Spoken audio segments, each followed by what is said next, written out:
Hi, I'm Andy. I am one of the co-founders of Mac and Wild, and we're here today at my family home in the north of Scotland to cook some Scotch lamb cutlets with a foraged salsa verde.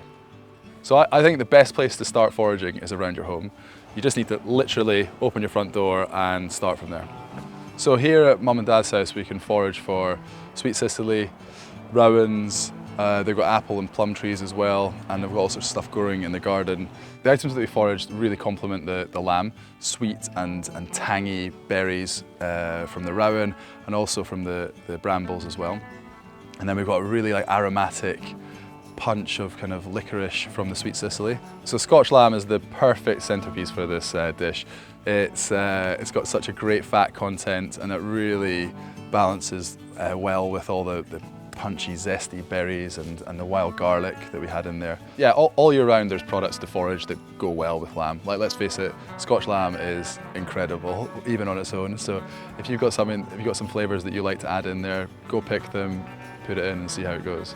I choose to cook with Scotch lamb because it's a brand that I trust, and I know that the animal welfare is to a certain level and the farmers all farm to a really high degree as well. So yeah, so I'm a big fan of heavy prep and easy cooking.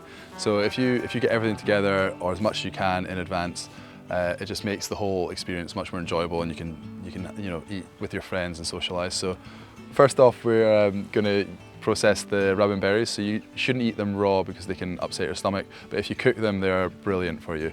So what we want to do is blanch them in a little bit of water, just get them on the heat, cook it right down. You can add a bit of sugar as well, so it's kind of balance out that bitter kind of citrus kind of flavour that they have. And then you create this kind of like a nice rowan jam almost. So put that on there, 4 or 5 minutes, take them off, let them sit. Then onto the rest of the foraged salsa. You just need to get all your ingredients ready, and it's not necessarily about having 10 grams of this and 50 grams of that. You just got to chop up what you feel is right. So I like to use a big base of parsley, put half the amount of basil in there, and then half the amount again of coriander. So just roughly chop that, toss it into your bowl. Get your cob nuts if you've got them, or you can just use any other nut. I used the hazelnut today. So roughly chop them, toss them on top of the basil, parsley, coriander. After that, we want to roughly chop some cornichons and some capers. Again, I chopped the brambles up just very roughly, just split them up a little bit.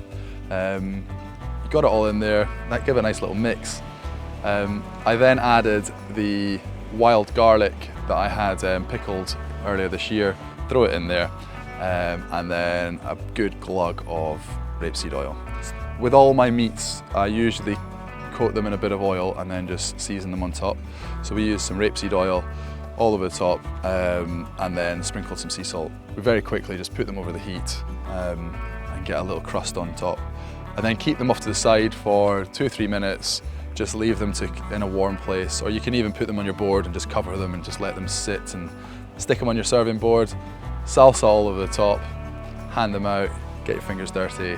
Scotch lamb's so great because it's a product you can trust. It's made by local farmers to such a high standard, and it pairs so well with the seasonal foraged plants and produce that you can find. So now you've got your Scotch lamb cutlets and your very own foraged salsa verde.